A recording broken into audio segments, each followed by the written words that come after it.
What's cracking with you people? It's the Divas Wolf and welcome back to another installment of our casual run of the Dynasty Warriors Gundam game. Wow, that is, now that I say it out loud, that is definitely a mouthful. Anyway, in the last one, we did the first mission of Central City. We fought Hero, Jared, and Master Asia. Established our situation in terms of this plot, and this time around we're going to tackle the second mission, the Abandoned Ruins. Let's go.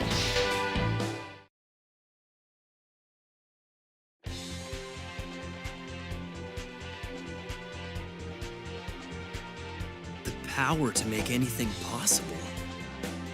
It's just a rumor.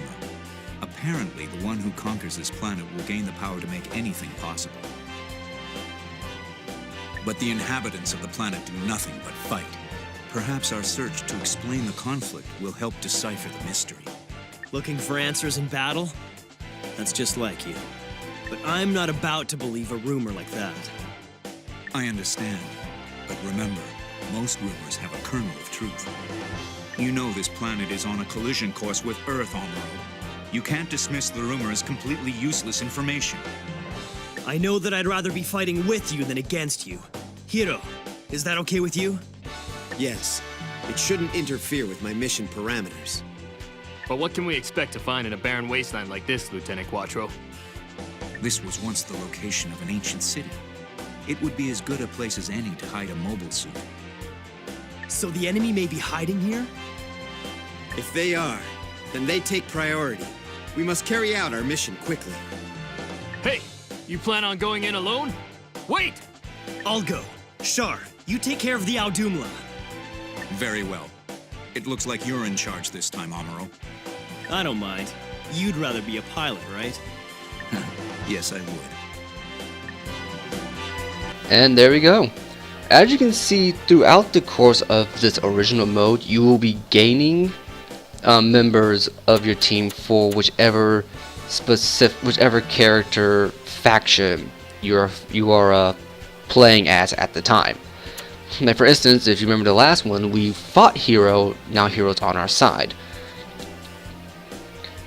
and we've seen this cutscene before. And yeah, you just gain and lose members. At least I think you lose members. I don't rightly remember too. Yeah, you do lose members accordingly. Don't go too far because ahead. We have to stick together.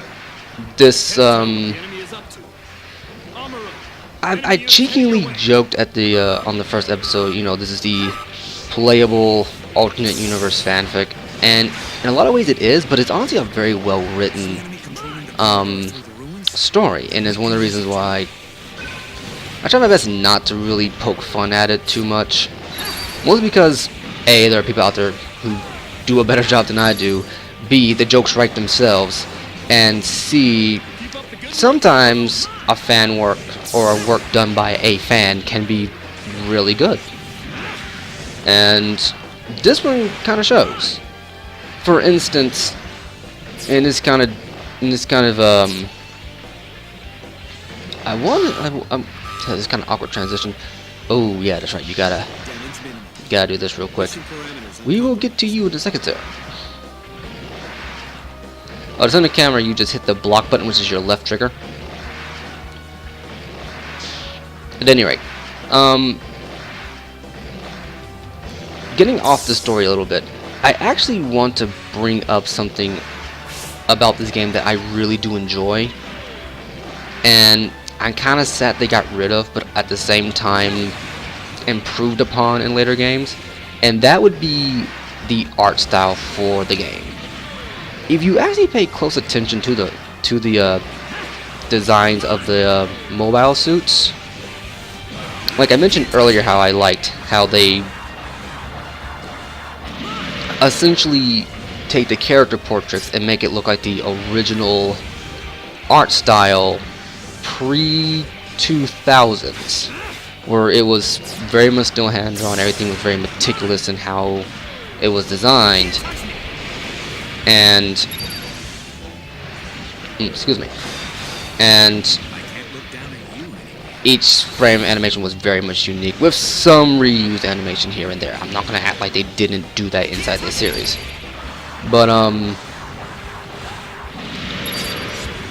as extension of that, if you actually look at the design of the playable models, is actually they actually look a lot more like plastic figurines. I think a recent example would be the Amiibos or the Skylanders at the time, which were a big thing. You know, the little figurines you could plug into your Life is cheap, especially mine. that you could.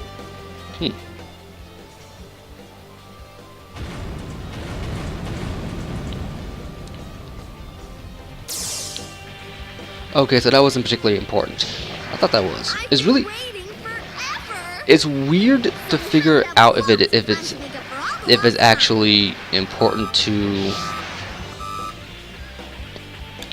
Oh, that's right, I got it. We can't let it get away.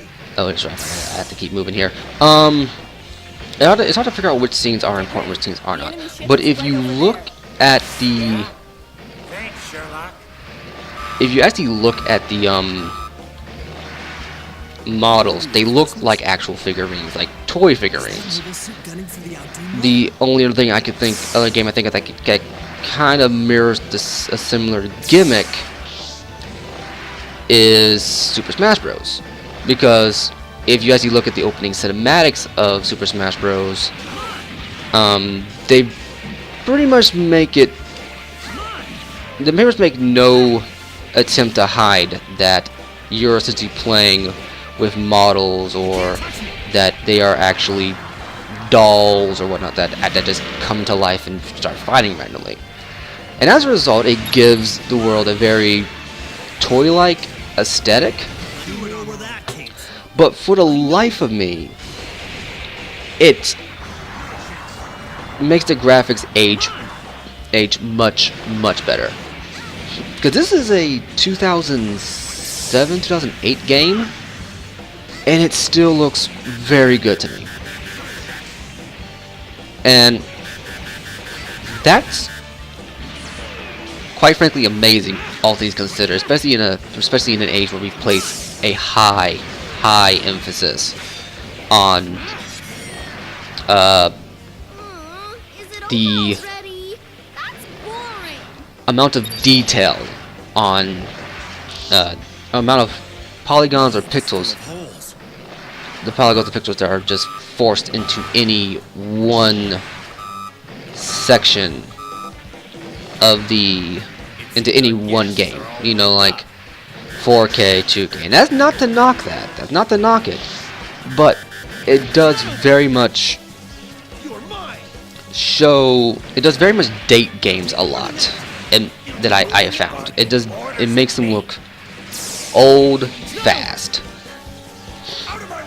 And this is why I like how stylized the actual game is. And I apologize if I'm rambling. I'm still trying to formulate my opinions at this point, because I am not good at this, if you haven't noticed. A lot of ums in there. Okay, I'm gonna need to stop that.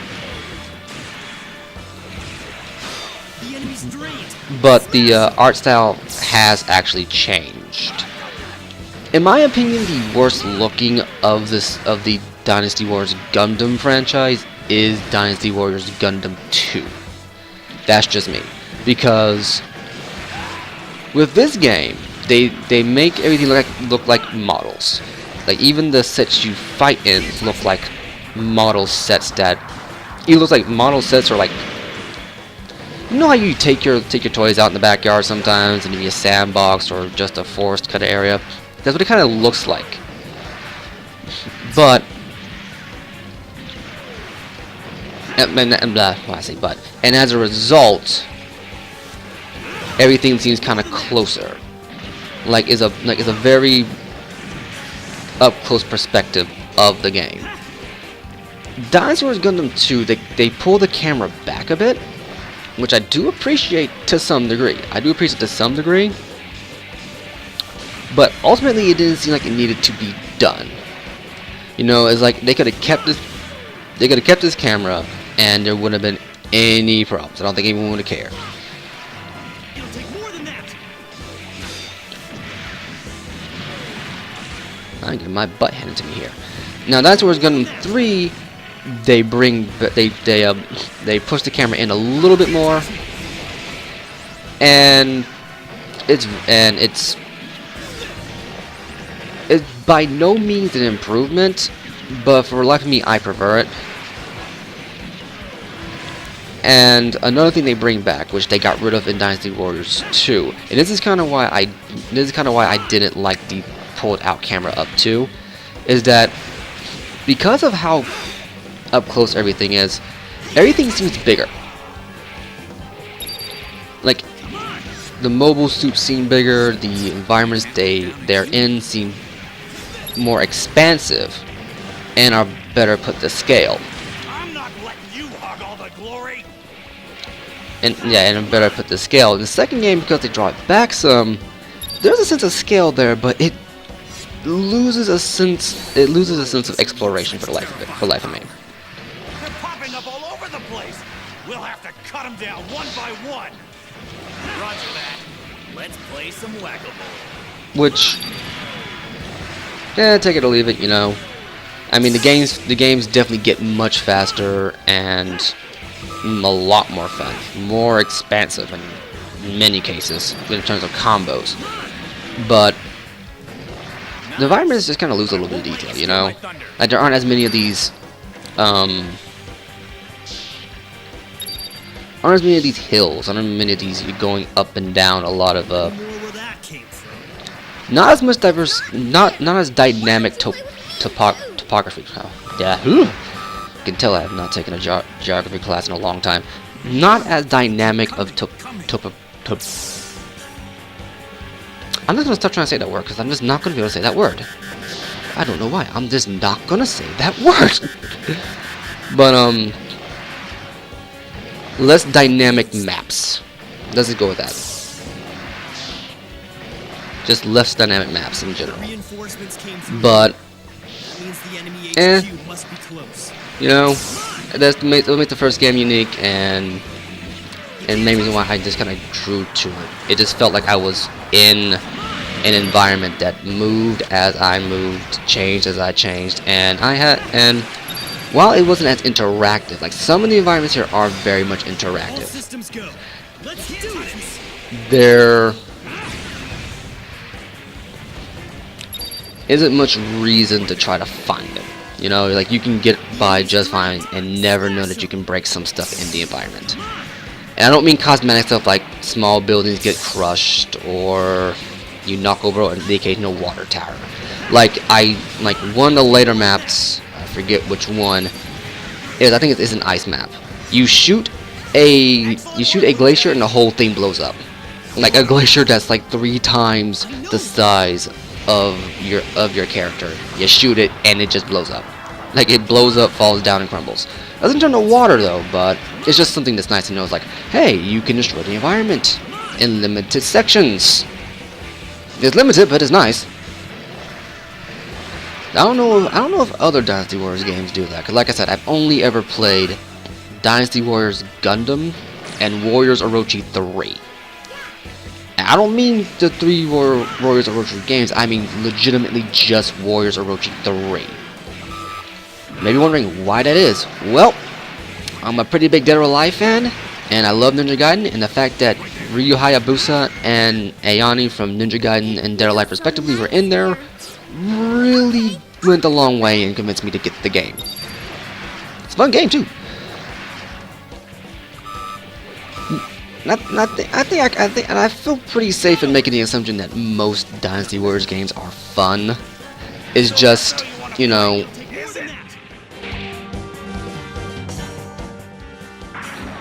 It's just like back then. But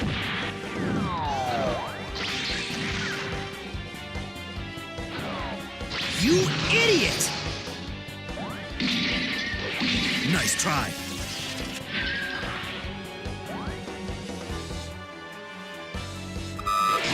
Now, what's funny about that scene is that Amuro goes, "It's just like back then." To any other guy, to anyone else who's kind of just listening to it, is like, "Oh, it's just something inside the official mode," or just maybe he's just speaking stuff to be speaking stuff. It doesn't really add or change anything. It's just, oh, he knows how to handle this specific situation. No, literally in the show, something like this happens word for word, play for play, blow for blow, with the exception of the last part. And it's kind of a little like fan service now, because it's a nod to one of the more eccentric characters of the original Gundam. I want to say this character type pops up in like every single Gundam, but I don't want to, because like I said, I have not seen every single one. But essentially it's the eccentric military type that is, if I remember correctly, he usually pops up as the eccentric military type who pretty much shows the protagonist, yeah, this is not a game. People are going to die. And they will die a lot. Maybe wondering why I'm not going into Miliardo stuff right now. Mainly because I just don't think it's appropriate at the moment. But as you can tell, he's in a ripped mobile suit. He has long blonde hair. I'll give you one guess as to what kind of character type he is if you were paying attention to the last episode.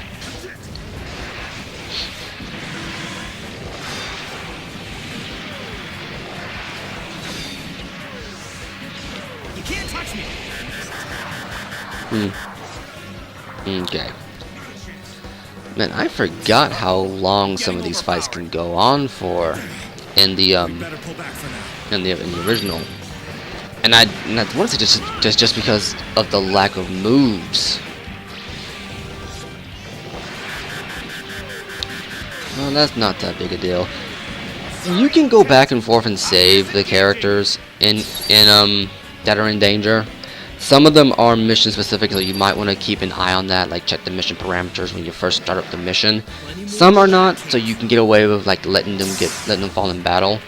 It's a lot easier to save them in subsequent games, just because you can upgrade your mobile suit to move redonkulously fast. And I'm gonna go ahead and show this off just because A, I got into the habit of doing it in later games, and B, I'm here, why not, you know? Essentially, in later games, like, how should I put this? If you want to get technical about it, Mobile Suit, the first Gundam game has smaller, has a smaller map. The maps are definitely much smaller, but because of how intimate the camera is, and how yeah, but because of how intimate the camera is and how scaled up everything is, it seems bigger. It's really not. Dynasty Warriors 2, everything's scaled down a bit, but there's a lot more spaces to explore. Like in a lot of cases, like I believe this map shows up again in 2. I want to say it does. Or at least some variation of a desert map shows up in the second game, and trust me on this, don't bother trying to take over all the maps, because that goof squad thing is just gonna come in and randomly take over ones. Just go ahead and finish the mission. But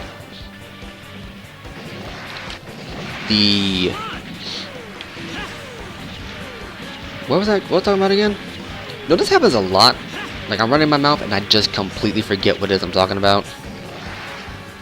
I try not to do it for the main stuff, but to the casual one, screw it.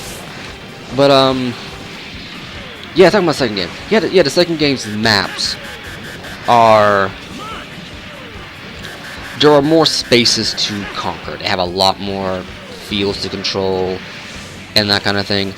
The third one probably goes back to the first game's problem, and that is that You can't touch me. they definitely scale the maps back a little bit, so they feel bigger, but it also has the second game's problem. The third game scales everything back up a bit, so everything seems bigger and it has a sense of scale, a sense of weight. But it also does the second game thing where it's up to you now. what's we're looking for here. There's the second game's problem where the maps are actually smaller than what you think they are. You can't touch me.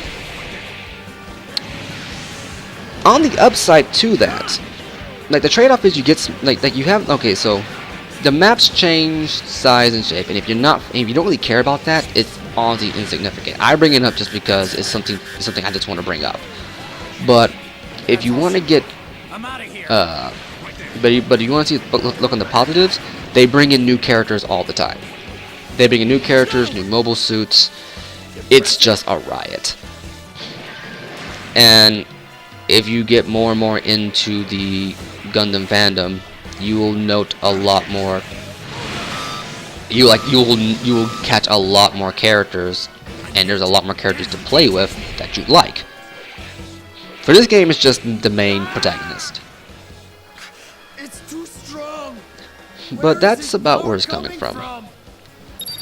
Also, one thing I really do like about this game, and this is why I like the fan service in this game, Looks like the enemy is scattering. they actually got the original voice actors Send out a call for their G surrender. Gundam back. Who knows?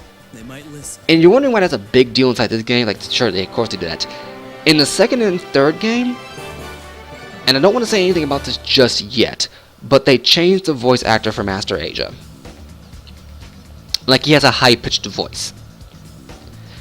It'd be one thing if they got a sound alike, but I think they legitimately just got a new guy and said, now do a voice. But that's about it. Wow, this one actually went a little bit shorter than what usually happens. But yeah, and I honestly forgot everything I said inside this episode. That's why I'm doing a casual. That's why I call this a casual run, because Lord knows if I'm honestly going to try to keep up with everything I say for this one, because I am literally talking about an entire fandom here. There's no way I'm going to be able to cover everything and remember what I said and what I didn't say. And if you stuck around for part 2 and you plan on sticking around for the rest of the series, thank you. I don't blame you if you stop now. I really don't. But that's about it for now. We've gotten to the second one. If you're paying attention to the dialogue, the subtitles are there. You got a little bit more of an idea of what's going on. Or not. I think outside of like the opening exposition, that's about it. At any rate, that was the Abandoned Ruins. Join me next time for the Hanging Gardens. I have been the Devious Wolf, and I will catch you later.